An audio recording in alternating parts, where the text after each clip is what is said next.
Radio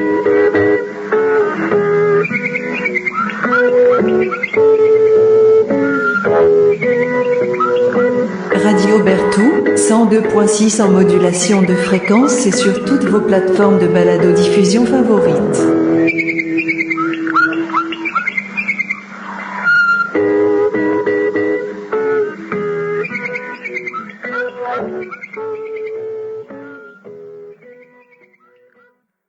Messieurs, bonsoir. Merci d'être venus jusqu'au cœur des Alpes pour ce nouveau podcast qui sera consacré aujourd'hui aux armes des autres, l'ADA, une forme d'état d'esprit, si l'on veut. Monsieur Angoun, avec quel pistolet vous venez aujourd'hui ? Aujourd'hui, je suis venu avec un GP35. Comme d'habitude. Bien sûr. C'est une arme, avant tout, une histoire de style. Au-delà d'une arme, c'est une histoire de swag. C'est une histoire d'apparat. C'est une histoire de... D'où votre chemise tigrée et ma toque léopard. Toque léopard. La toque léopard, bien sûr, c'est un indispensable. C'est votre côté congolais. Zaïrois, on dit. On peut dire Zaïrois également. C'est autorisé. Monsieur Sinaloa, avec quel pistolet êtes-vous venu aujourd'hui ? Aujourd'hui, j'ai ramené un MR73. Très bon choix. Modèle ? Canon 3 pouces, visée gendarmerie. Splendide. C'est un très très bon choix. Une arme élégante, intemporelle. Monsieur Pretoria, avec quelle arme êtes-vous venu aujourd'hui ? Avec un Éclaireur Corps VP70Z. C'est la version civile. Alors, c'est parfait, c'est une excellente arme et je suis ravi que vous ayez pensé à la prendre. Sa grande capacité, son design intemporel, sa détente splendide font vraiment honneur à l'armurerie allemande. J'ai envie de dire l'épitome de l'armurerie allemande. Quant à moi, je suis venu avec mon intemporel CZ100, une arme terriblement incomprise comme moi-même, une arme peu aboutie, et qui par ailleurs est, je le pense, et je le défendrai, une excellente arme qui n'a pas trouvé son public, hélas. Monsieur Pretoria, l'ADA, l'arme des autres, l'arme de l'adversaire, on parle d'état d'esprit en premier lieu. Pour vous, qu'est-ce que c'est ? Alors bon, comme on l'avait évoqué la dernière fois, on peut le subdiviser en 4 voies, 4 visions. La composante encyclopédique, pragmatique, méthodique et niveau opérateur. Aujourd'hui, je m'intéresserai davantage à la composante opérateur, à savoir si on a besoin de limiter à une arme par catégorie, laquelle prendront, qu'est-ce que la plus polyvalente, la plus polyvalente ou celle qui couvre le plus de systèmes différents possible. Donc une culture générale en fait. Pour vous, c'est ça. C'est la capacité de travailler de manière générique, la capacité de travailler de manière efficace, sinon. Voilà, avec le minimum d'armes possible. Donc plutôt software que hardware, plutôt logiciel que matériel. C'est bien ça que je veux comprendre. Oui, absolument, absolument. Ce qui compte, à mon sens, c'est de sélectionner un système d'armes, ça n'est pas nécessairement une marque, pour pouvoir couvrir le maximum d'armes qui sont équivalentes. Je pense notamment au pistolet simple action.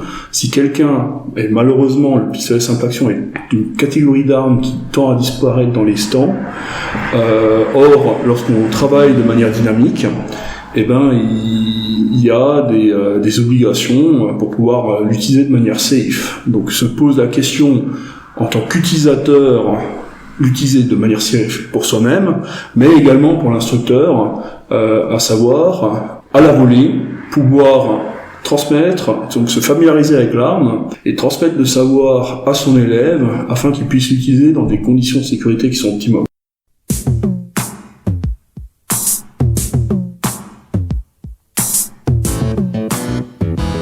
Radio Berthoud, 102.6 en modulation de fréquence et sur toutes vos plateformes de balado-diffusion favorites. L'ADA, un état d'esprit, un savoir-faire qui peut avoir des conséquences pratiques.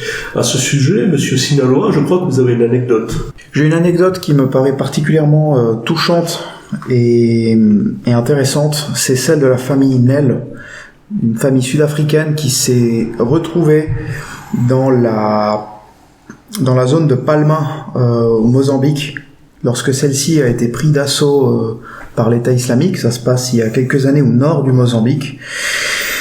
Et Ce qui est intéressant dans ce cas, hormis l'attitude héroïque d'un des frères, Adrien, c'est le fait que il a saisi l'opportunité de trouver une arme qui se trouvait là par hasard, une arme qu'il a récupérée pour pouvoir s'échapper, pour pouvoir fuir ce complexe hôtelier dans lequel ils étaient prisonniers. Et pour moi, l'arme de l'autre, c'est ça. C'est être capable de prendre du matériel qui ne sera pas forcément connu en amont, certainement pas préparé, de le préparer rapidement avec finalement les objets qui sont à disposition ou le matériel qui est à disposition. Pour le coup, on voit dans les images filmées sur les téléphones que la Kalachnikov que Monsieur Nel récupère dans une voiture n'a même pas de crosse et a juste un bout de ficelle en guise de sangle. Donc pour moi, l'arme de l'autre, c'est ça, c'est cette capacité à ramasser une arme dans la rue, ramasser une arme, capable de l'utiliser de manière efficace. Exactement. Radio Berthaud, 102.6 en modulation de fréquence et sur toutes vos plateformes de balado-diffusion favorites.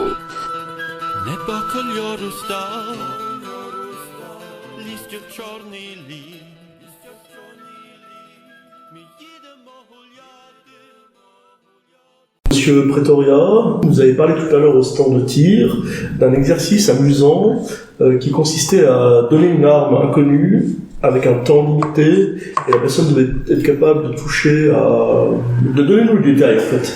Vous serez plus à même de le raconter que moi. Alors oui, effectivement. Alors le temps imparti, je me rappelle plus exactement, mais c'était aux alentours de la minute.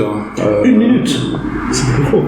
Oui, alors bon, encore une fois, la notion de ligne de la réalité, etc. Disons qu'avec des personnes qui sont peu familières avec les armes inconnues. Moi je dis 10 secondes, pas plus. Oui, mais parce que vous êtes formés. S'il y a des personnes qui... Non, mais il faut mettre du challenge. Pas... Alors rapprochons la cible, peut-être pas à 25 mètres, mais mettons à 5 mètres, mais 10 secondes. Non, justement, si on peut avoir des armes suffisamment atypiques, ben là on va en fait loin de l'approche méthodique de l'armement des autres. Là c'est déjà un petit peu plus. Le but c'est de donner une arme qui est vraiment atypique. Là pour le coup c'était justement le Ekrevencore VP70Z. Parce que c'est une arme qui a beaucoup... Atypique, c'est son deuxième prénom, faut le savoir. Voilà, donc alors beaucoup de personnes se plaignent de la détente qui serait horrible. En réalité, pour ceux qui ont un petit peu d'expérience des pistolets DAO, finalement, elle n'est pas si détestable que ça. Je dirais même que c'est une des meilleures détentes DAO sur un pistolet automatique. C'est moins bien qu'un revolver, on est d'accord, en particulier d'un Ruger GP100 ou d'un Manura MR73, il n'y a aucun problème, mais comparé à la très bonne détente d'un Beretta 92D par exemple, est largement inférieure à celle d'un VP70Z. Pour moi, il n'y a aucun... la question se pose même pas en fait. Alors, bien sûr, il y a le rappel, le retour qui est un peu particulier, mais au moins il est lisible, il est plaisant, j'ai envie de dire qu'il est plaisant. Moi, j'ai vraiment pas de souci avec. Alors, on peut dire qu'effectivement l'arme est peut-être un peu déséquilibrée en hauteur à cause de sa carcasse en plastique, mais ça se travaille. Pour moi, c'est pas tellement un souci. Si je trouvais un défaut, ce serait à la limite son guidon qui est vraiment particulier. Je pense que le fait qu'il n'y ait aucune autre arme à ma connaissance qui ait adopté ce type de guidon ne plaît pas en sa faveur. On sent le cul-de-sac évolutif. Mais oui, alors pour moi c'est typiquement une de ces armes qui est complètement standard, mais en même temps tellement atypique qu'elle peut poser problème parce qu'on va se faire des nœuds au cerveau pour pouvoir l'utiliser. Moi j'aurais mis plutôt le Droulov, qui lui, j'ai vu des gens chercher la détente sous le Droulov. C'est aussi une arme très art déco. On sent l'inspiration du Welrod dans le mécanisme. C'est une arme qui est, pour moi, c'est une très mauvaise arme d'entraînement, mais par contre, c'est une arme extrêmement fun à utiliser. On a vraiment le plaisir. C'est un peu comme une Mazda Miata, ça sert à rien, mais c'est fun. Alors, c'est d'autant plus paradoxal ou surprenant qu'il s'agit d'un pistolet libre. On peut s'amuser avec la compétition. Ah oui, Il faut absolument. le savoir. Le masochisme peut amener des fois Du plaisir. à des états de plaisir, exactement. Beaucoup de banquiers genevois seront capables de vous le confirmer.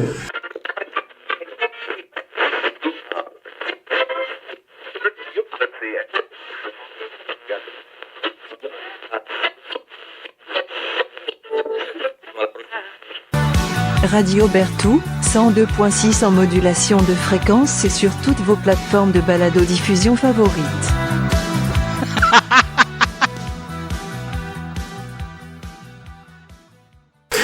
Monsieur Angoun, je crois que vous avez bu du rhum, et donc vous êtes à même de répondre aux questions maintenant. Votre concept,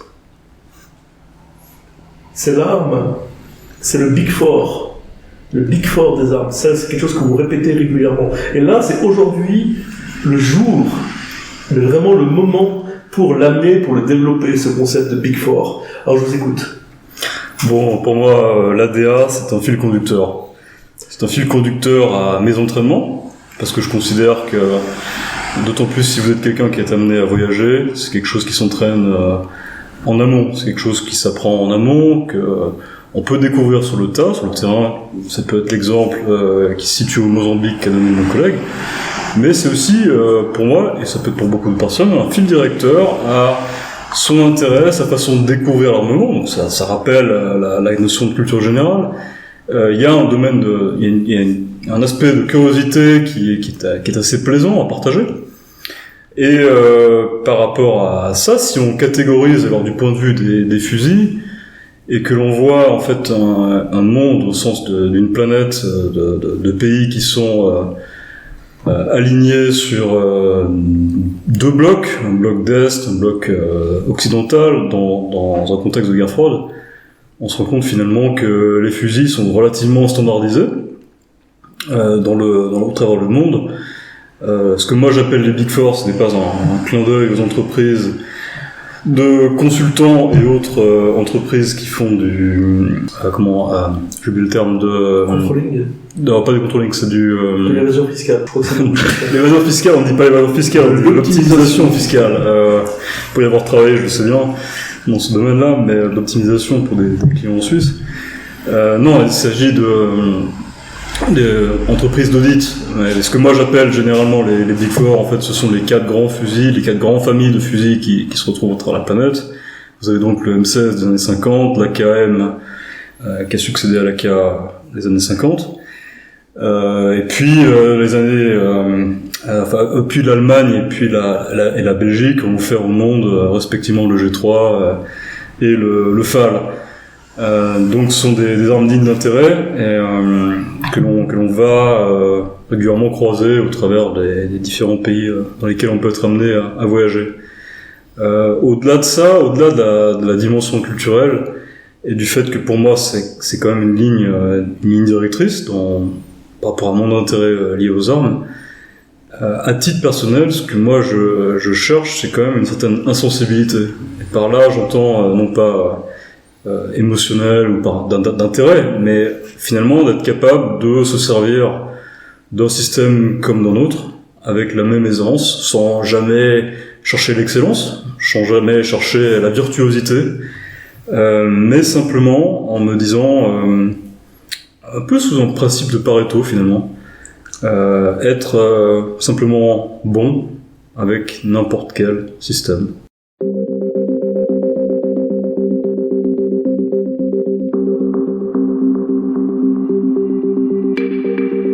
Il n'aime pas les cocos, Rico.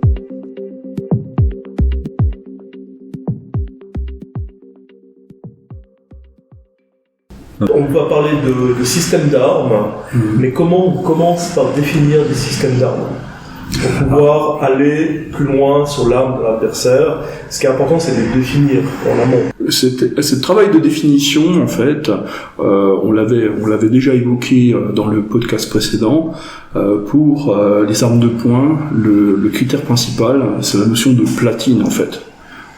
définir les grandes familles, un petit peu comme le concept que Monsieur Rangoon avait développé pour les fusils, les fusils semi-automatiques ou automatiques, si on peut les utiliser dans leur configuration de Si je peux résumer, les platines simple action, double action, simple action, double action obligatoire, à percuteur lancé, les revolvers et les blondes platines. Les blondes platines.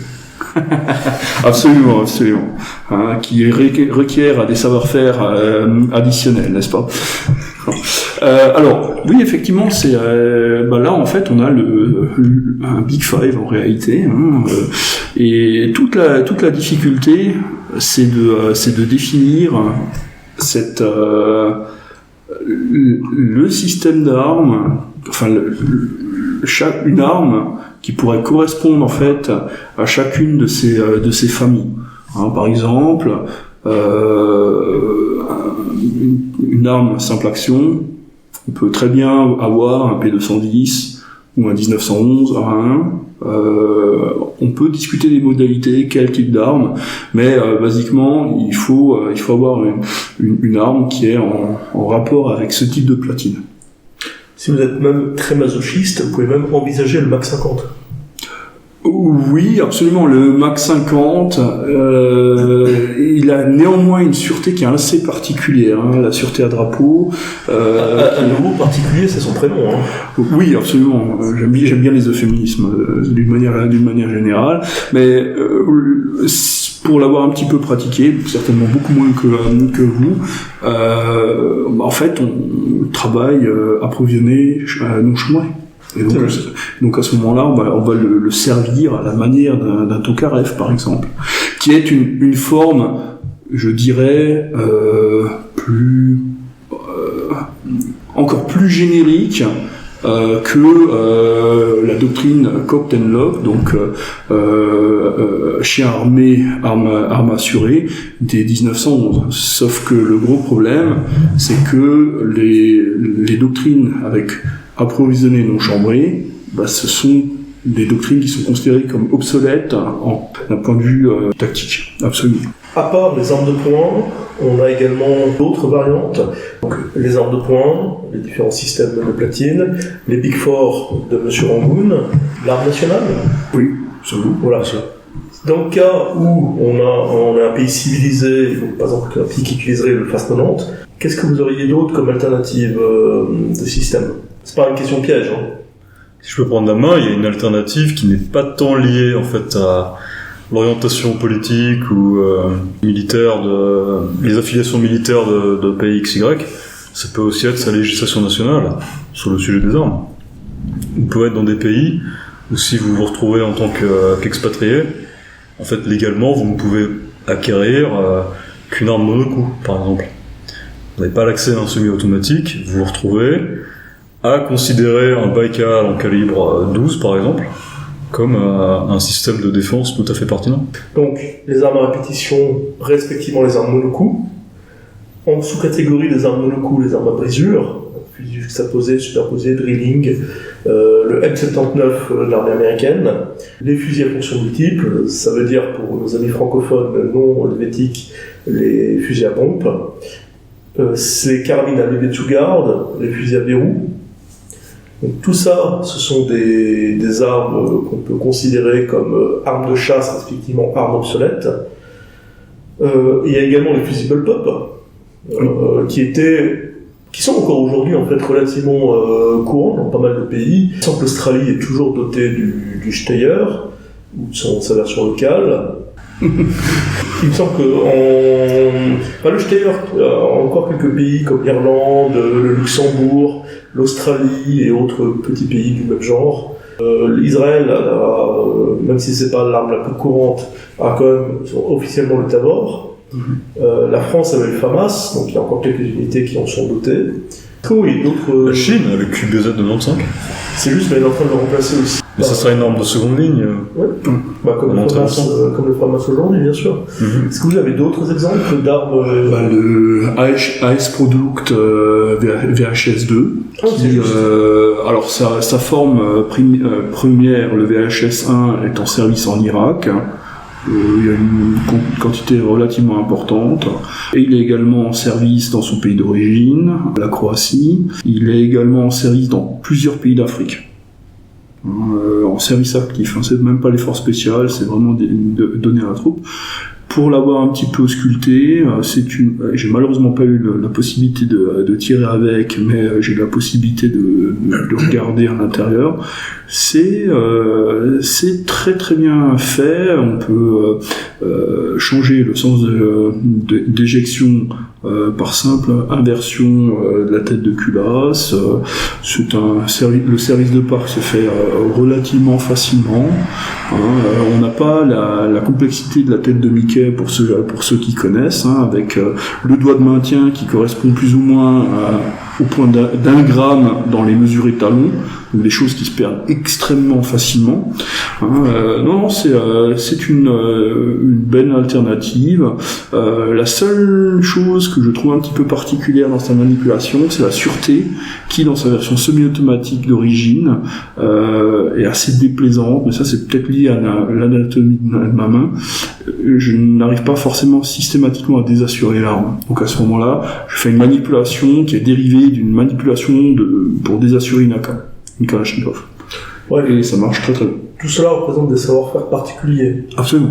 De familles d'armes en voie de disparition, que ce soit les bullpups qui ont tendance quand même malgré tout en Occident à se retrouver remplacés, voire grand remplacés par de la R15, mais d'autres armes tout simplement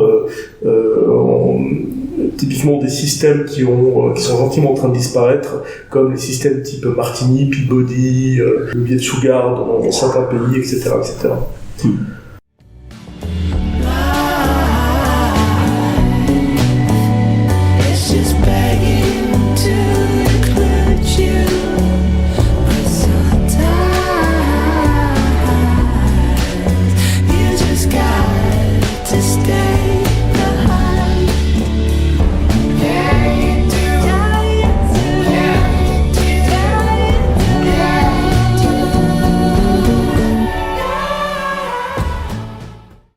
Si on revient à votre structure, je vais rester chez vous, Monsieur Pretoria. Vous avez tendance à avancer de nouveau 4 points. Si j'ai bien compris votre définition, une version cyclopédique, une version méthodique, une version pragmatique, et enfin une composante opérationnelle, qui sont plus ou moins les 4 niveaux de l'intérêt qu'on peut retrouver chez le participant, pas chez le passionné, mais chez la personne qui va devoir subir un cours ADA. Est-ce que vous voulez bien développer sur le sujet ? Ah oui, bien sûr. Concernant la composante encyclopédique, ça intéresse davantage les gens qui sont passionnés, passionnés par le sujet. Donc, on peut avoir le spécialiste, on peut avoir le généraliste. Et en fait, le problème majeur qu'on a, c'est que c'est des gens qui sont passionnés, justement. Et le gros souci, c'est qu'il peut y avoir des incompatibilités entre la personne qui est là pour exercer une activité professionnelle, donc c'est son métier, et le passionné. Et un des grands efforts que la personne passionnée qui a une connaissance encyclopédique doit faire, c'est d'aller vraiment à l'essentiel. Et c'est pour ça en fait qu'il y a ces deux niveaux intermédiaires qui sont l'approche méthodique et l'approche pragmatique. L'approche méthodique vise surtout à, comme son nom l'indique, développer une méthode. Respectivement, c'est l'outil de l'instructeur pour pouvoir transmettre le maximum de savoir-faire à un maximum de monde en un minimum de temps. Et ça oblige en fait à faire un travail intellectuel pour simplifier et vraiment aller à l'essentiel. Cette simplification est particulièrement critique pour ceux qui ont justement des connaissances encyclopédiques, parce qu'ils veulent transmettre le maximum d'informations, sauf qu'ils ont mis des années à acquérir ces savoir-faire, et en fait c'est le principe de l'entonnoir. Si on veut mettre trop de volume dans un intervalle trop court, et ça déborde. D'accord, c'est la métaphore du remplissage de verre d'eau avec une lance à incendie. Oui, absolument. L'approche pragmatique, elle, et ça m'a inspiré. J'ai été inspiré par les discussions avec Monsieur Rangoon, qui lui a une grande expérience à l'étranger, et donc a amené cette notion de limitation géographique. Et également de systèmes qui sont présents localement. Et donc là, en fait, plutôt que d'avoir une approche méthodique qui vise à être générique, on va avoir également une simplification en termes de volume d'information, mais beaucoup plus localisée géographiquement. C'est-à-dire, quel va être le système d'armes qui vont être utilisés par les forces de l'ordre, par les forces armées, par éventuellement les adversaires de ces intervenants étatiques. Et le dernier point, c'est quelles vont être les armes disponibles pour les citoyens ou respectivement les individus respectueux des lois qui ont accès à des armes. Typiquement l'autodéfense au casse-pierre. Voilà, ou tout simplement dans des pays de type jungle équatoriale, simplement aller à la chasse. Juste. Donc à ce moment-là, on a également un effort de simplification, mais qui est beaucoup plus lié à des connaissances locales. Radio Berthoud, 102.6 en modulation de fréquence. Et en podcast sous vos applications de balado-diffusion préférées. Я провожу тебя до лифта и обниму. Я твоей матери не нравлюсь, по-моему. Le dernier cas, évidemment, c'est les gens qui sont là que pour la soupe, qui subissent littéralement le cours, respectivement les entraînements. À ce sujet, Monsieur Sinaloa, vous avez une anecdote. C'est juste concernant la catégorie de personnes qui sont là pour la soupe, comme on dit. J'ai souvenir d'une interaction assez hallucinante qui a eu lieu lors d'un examen professionnel où un des intéressés commençait à parler d'un revolver à l'examinateur qui l'interpelle et lui dit « Mais un revolver, comment ça ? Vous êtes censé être évalué avec un pistolet, donc un PA. Hein. » Et pour finir, la personne a sorti un Glock 19 de la sacoche. Donc on voit que ce professionnel-là n'était même pas au courant, même pas intéressé au type d'arme, au modèle d'arme qu'il allait utiliser. Oui, parce qu'il faut rappeler que tous les revolvers sont des pistolets, mais tous les pistolets ne sont pas des revolvers. Exactement. Toujours dans le même registre, j'ai le souvenir d'un ex-collègue qui avait acquis une arme en vue de travailler avec, mais qui était incapable au bout de 6 mois de la démonter pour faire un service de parc.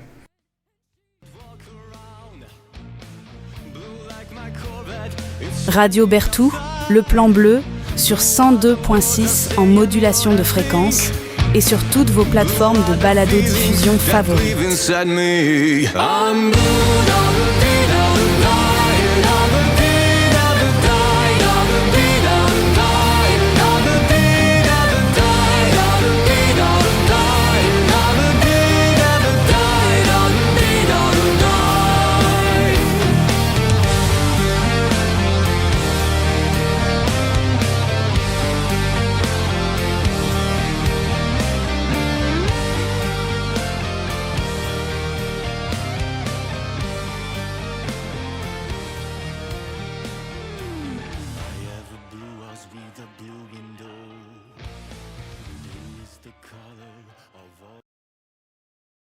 Moi, je vais revenir sur ce qui m'intéresse dans l'art des autres.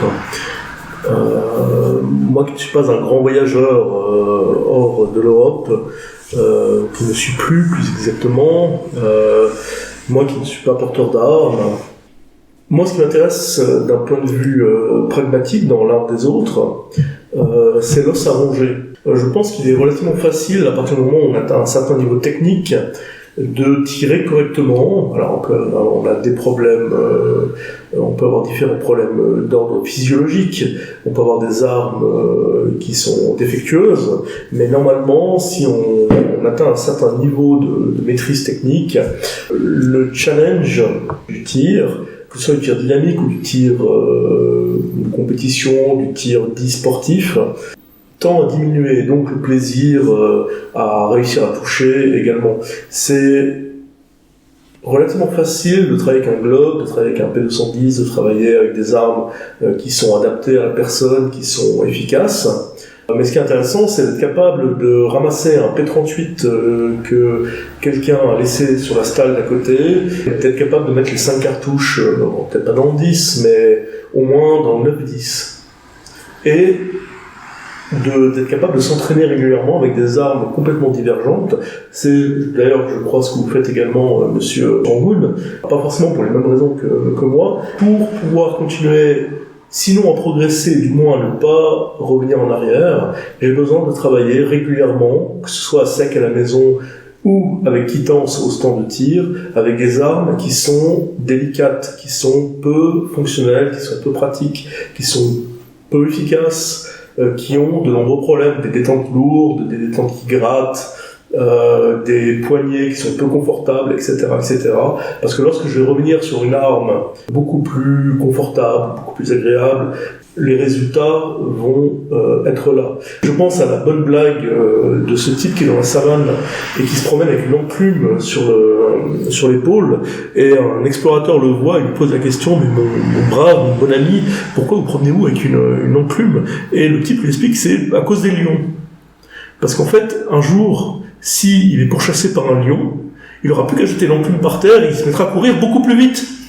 Alors, justement, comme vous dites, monsieur Abidjan, une détente lourde, une détente qui gratte, une poignée peu adaptée, en fait, vous faites la description d'un pistolet Glock.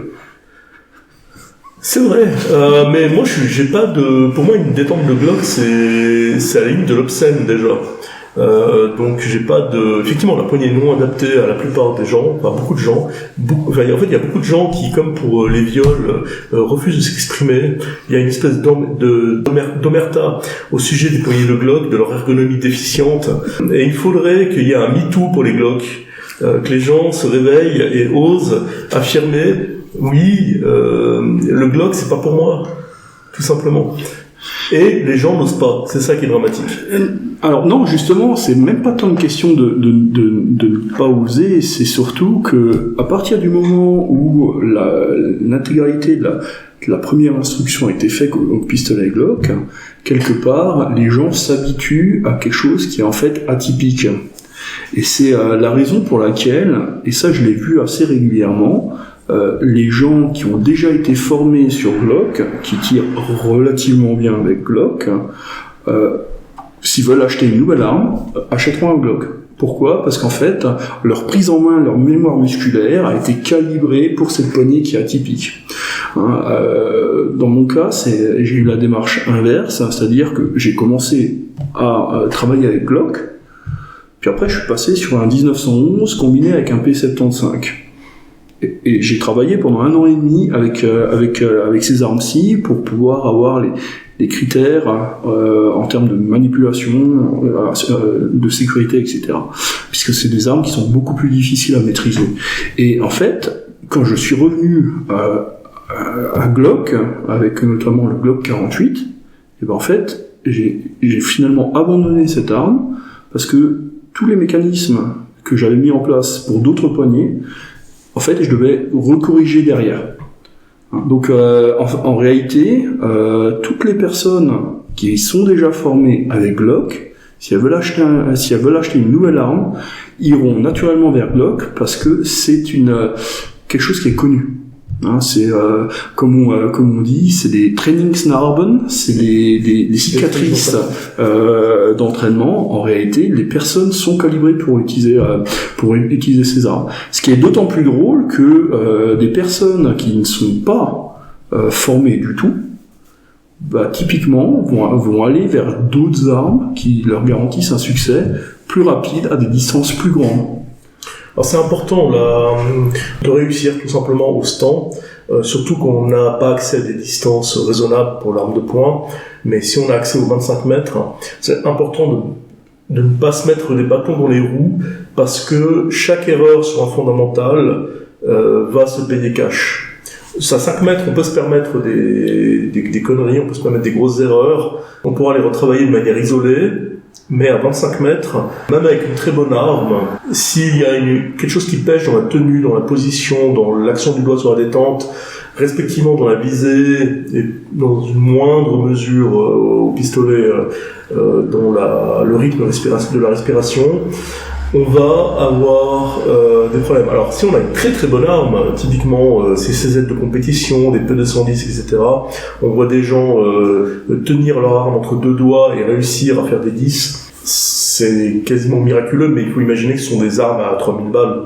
On leur file un CZ100 entre les mains, pour donner une arme au hasard, il y a pas mal de chances qu'ils ne touchent pas la cible. Tout simplement, à 25 mètres. Ou même un Glock. Ou même un Glock 19. Je crois qu'ici, ça fait partie des plaisirs de l'ADA.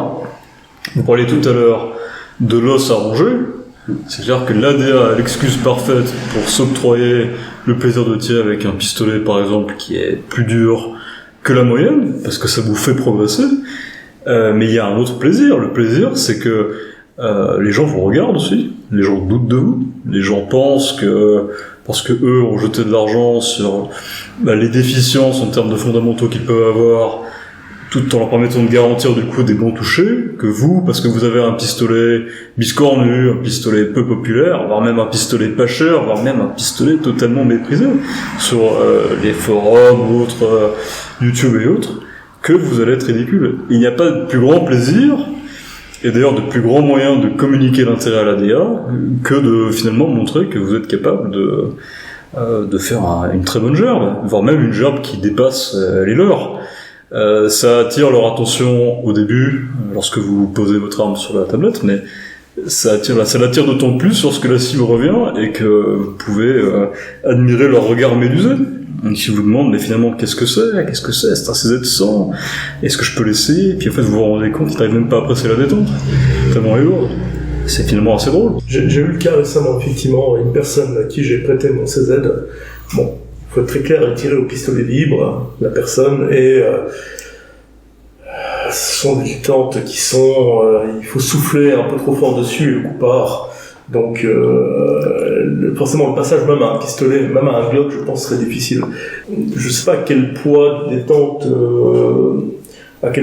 est le CZ100, parce que lorsqu'on essaie de la mesurer, on a passé les limites de la balance. Donc j'ai pas eu l'occasion de savoir exactement quelle force est nécessaire pour actionner la détente, mais pour quelqu'un qui est habitué à tirer du 22 long rifle dans un pistolet libre avec une détente qui doit être à 900 grammes ou 1 kg, ce pistolet c'est pas pour.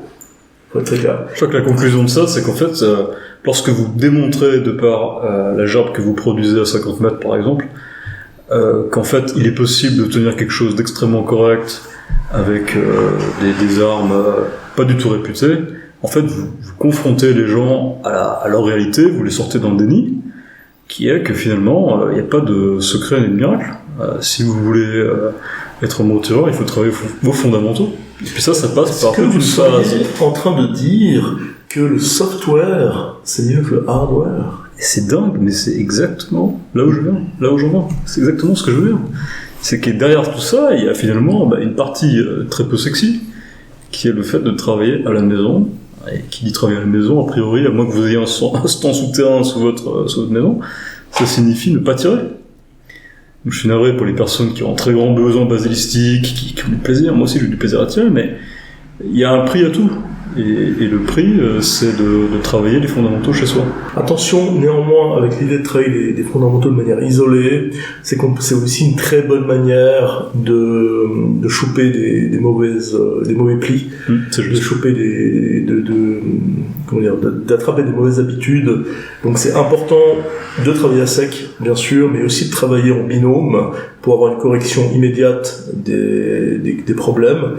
Et respectivement de quittancer, même si c'est 5 cartouches, il n'y a pas besoin de tirer beaucoup pour quittancer une technique, mais d'être capable de se dire, ok, je vais un quart d'heure au stand de tir, même s'il m'a fallu une demi-heure pour y aller, j'ai un budget de 10 cartouches, alors ça dépend de ce qui est possible dans le stand de tir en question, mais ça peut être typiquement un exercice de type 1 coup, 2 coups, 3 coups, on est déjà à 6 cartouches, 4 coups, 10 cartouches, le budget est atteint. Est-ce que la gerbe est bonne ?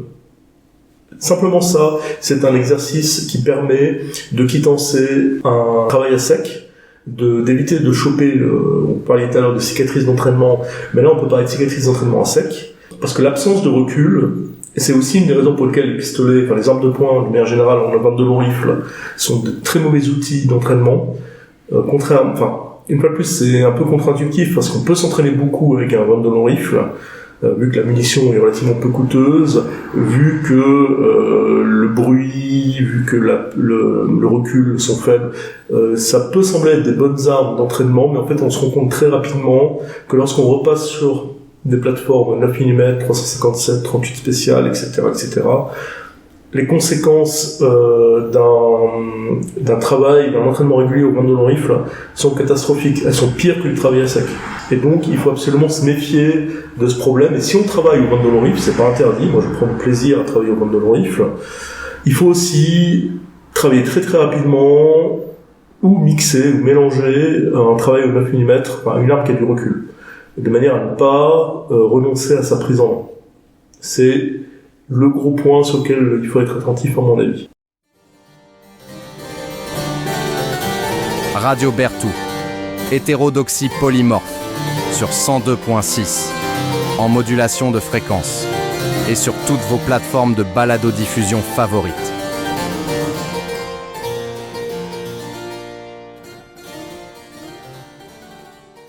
Hardware, software, c'est deux questions sur lesquelles on revient régulièrement, la question du logiciel, la question du matériel, la question de l'os à ronger, la question de la culture. On peut vraiment parler de partage culturel quand on vient sur une table. Tout à l'heure, au stand, nous avons amené nos pires fonds de tiroir imaginables, le MR73, le VP70Z, le CZ100, un Brouloff, une paire de GP35. Une paire de GP35, c'est aberrant. Complètement aberrant. Complètement aberrant. On serait cru...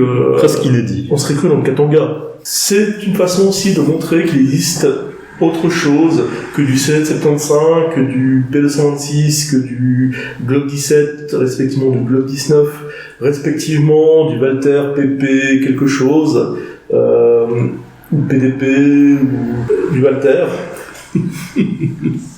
C'est aussi la capacité d'ouvrir des perspectives aux gens qui sont sur le pas de tir à côté, ce que vous avez très bien décrit d'une façon de Schadenfreude, de voir leur rêve de l'efficacité du jeté d'argent sur le problème s'effriter devant eux.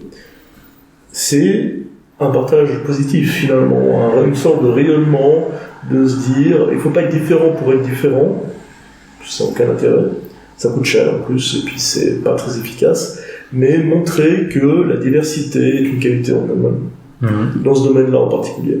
Est-ce que vous avez d'autres choses à rajouter, monsieur Prétorien ? Ah bon, là, au cours du podcast, on a développé un petit peu les points négatifs du Glock, mais je le rappelle encore une fois, j'ai travaillé pendant une année, voire une année et demie avec un Glock 17 Gen 4.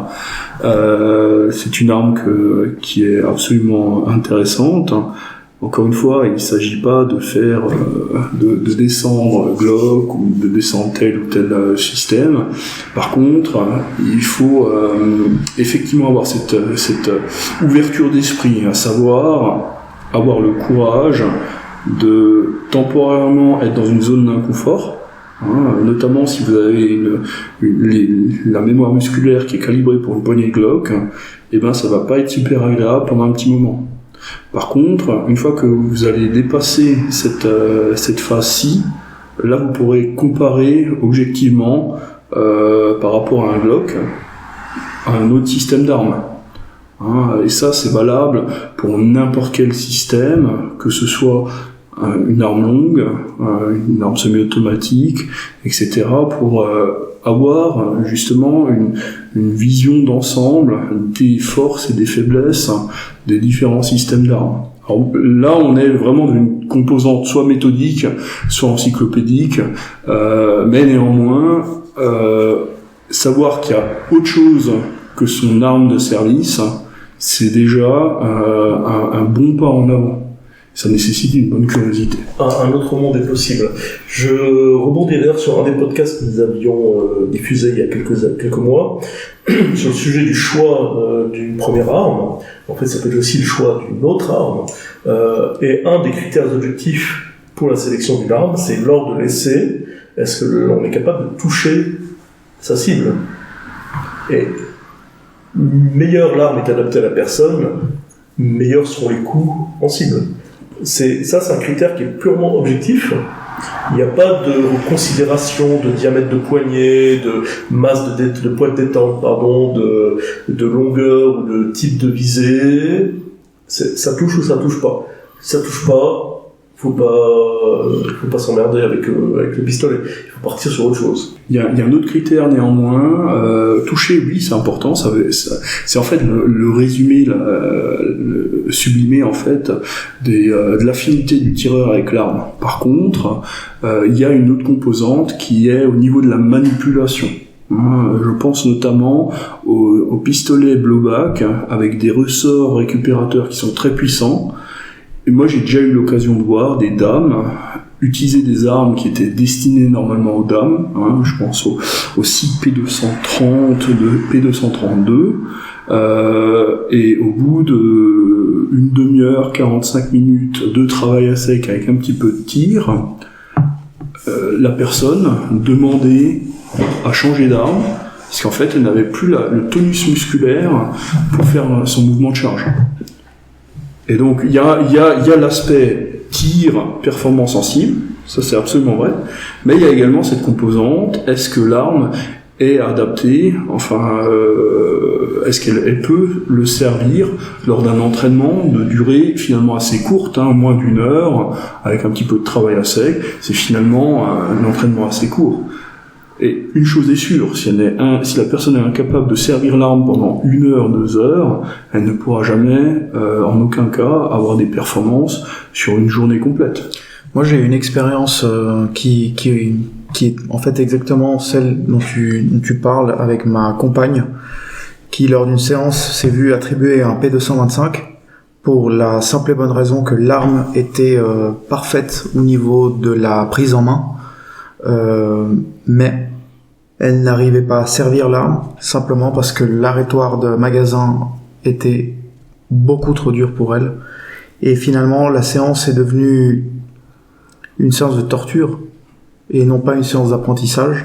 Donc pour pallier à cette situation, on a simplement pris le 225, on lui a donné un Glock 17 qui est beaucoup trop grand, mais une arme qu'elle pouvait servir en termes des commandes, enlever le magasin, mettre le magasin, faire le mouvement de charge, pour qu'elle puisse finalement continuer à faire son...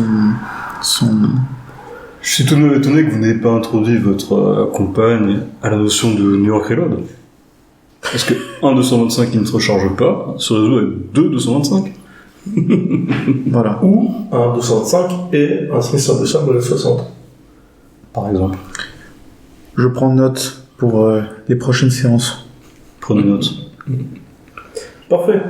Sur ce, nous allons conclure cet épisode qui, ma foi, a été foisonnant et j'espère qu'il aura intéressé nos auditeurs. Je leur rappelle qu'ils peuvent s'abonner au podcast sur les différentes plateformes et nous les invitons à le faire. Je vous souhaite à tous une excellente partie de journée qui vous concerne et à Monsieur Pretoria, Sinaloa et Rangoon une bonne soirée.